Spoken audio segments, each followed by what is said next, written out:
Hello, everyone, and welcome again to another Teacher Joseph podcast. Today, we're going to talk a little bit about the power of intonation. Now, you can hear in my voice right now that I'm moving my voice up and down, and I'm doing that because it's a way of holding your attention, and it also sounds very positive. Let me just explain. Okay, I'm going to pretend to have a conversation here, and I want you to hear my intonation. All right, so here's the first example. Hello, you're talking to Teacher Joseph today. How can I help? Hello, you're talking to Teacher Joseph. How can I help? Hello, this is Teacher Joseph. How can I help? So you can hear there that the first one, where I take my usual tone of voice and I put it up and down, back to my usual tone, is the one that sounds happiest. The other one, where I push my voice down with intonation, doesn't sound quite so exciting. Hello, you're through to Teacher Joseph. And I think the other one I used was monotone. Hello, this is Teacher Joseph. You can hear there that the first one, where I'm picking words up, is the one that sounds enthusiastic. It sounds energetic, and it really sounds like I'm the kind of person that gets things done. Now, of course, we all come from different cultures, but this one is very, very important in UK culture. Okay, this idea of making sure that someone knows that they're being listened to. In the days of technology, in the days of where we tend to text and not really speak to each other, many of us are complaining that we just don't really feel listened to. Our requests are lost in some void. And in the end, we just kind of give up because we're either talking to a bot or we're talking to someone that doesn't seem to care. Now, in the UK, just to give you some background to this, we have a lot of very lonely people. Okay, now, without going into too much detail on this, we live in a society now where we have a lot of old people. We are an aging society who live alone.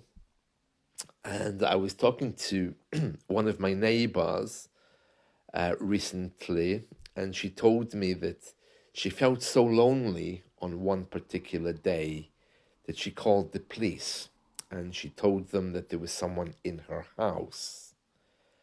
And they came out, they checked the house, they assured her everything was fine.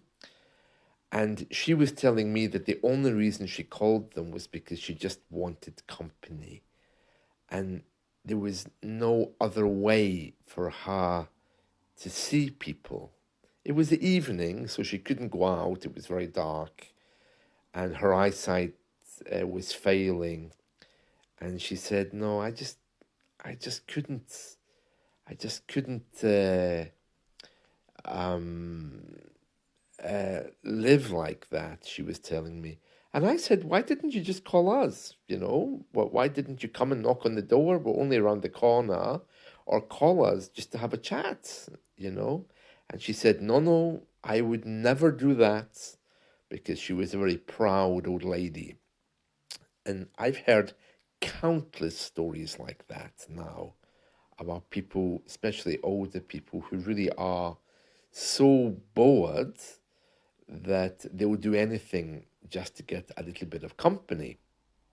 Now, this lady has children, grandchildren, so I really don't know what her situation was. But what I can tell you is we have so many people living like that, that when they call you on a business line, you know, a call center, it's very important to give them a feeling that they're being listened to.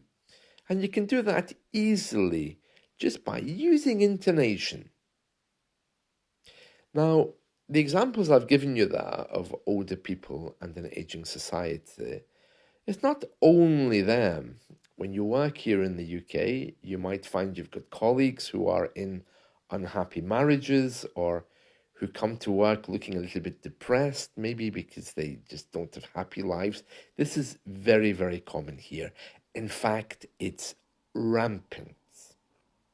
So, my way of dealing with this is to have a good sense of humor, be ready to make people laugh, and professionally deal with them in a way that's respectful. And I do that by ensuring that I sound energetic, by pushing my voice up and down. If you meet someone who's a little bit downtrodden or who has a complaint, they might sound a bit angry. But applying this rule of moving your voice up and down can really change atmospheres. It really can take away the pressure, especially if you're able to make someone smile. And if you smile at someone, even in the street, they have no choice except to smile back at you. I remember many years ago, I was living in a very isolated area, and someone walked past me and smiled and said hello. And I remember thinking, wow, that really made my day. I'm really happy because somebody said hello. And that's where we are right now in the UK. There's a lot of very unhappy people, and just applying that sense of being the person who's able to take the conversation forward really does help a great deal. So, if you are on the telephone in the next few days, here's a few tips that you can use. First of all, make sure your voice starts high and bring it down and then up and down until you reach the end of the sentence and your voice comes down back to normal. So, hi, Mrs. Smith, how are you today? Yes, I'm fine, thanks for asking. Now, if you take your usual tone of voice and you push it down, hi, Mrs. Smith, I'm fine, how are you? That doesn't sound quite so nice. So, your starting point is your usual tone of voice, and then you push it up. Hi, how are you today? Never going beneath your usual tone. Okay, it can change someone's mood. It can bring about a very happy and energized sense of communication. Now, I do understand that, of course, we all live in different countries, and culturally, it might not be the thing that you do in your country. But if you are in the UK, you will notice that many of us are not quite sounding so happy. And this is the best way to bring about a sense of responsibility, a sense of friendship, and a sense of happiness. It's very, very important. Also, even if you don't feel like doing this, it can also help you as well to feel better if you're going through some stuff or having a bad day, for example. As a teacher, I'm very sensitive to how people talk when they put their voices up and down. And I was watching a movie the other day there called Infinity, and it was all about a man who had lost his sense of who he was. He had many past lives, and the group of people were trying to help him find out who he really was. There was, of course, the good people and the bad people. In these movies, there's always the evil person trying to kill the good people. It was one of these typical action movies. But something very interesting about it was their intonation, because basically the film begins when a man doesn't know who he is. He's in a prison cell, and a group of people, well, one person comes to break him out of prison, and she helps him. So she kidnaps him, she takes him away to all of his friends. You would think they would be warm. You'd think they would be assuring him and loving him in a way that shows him who he is.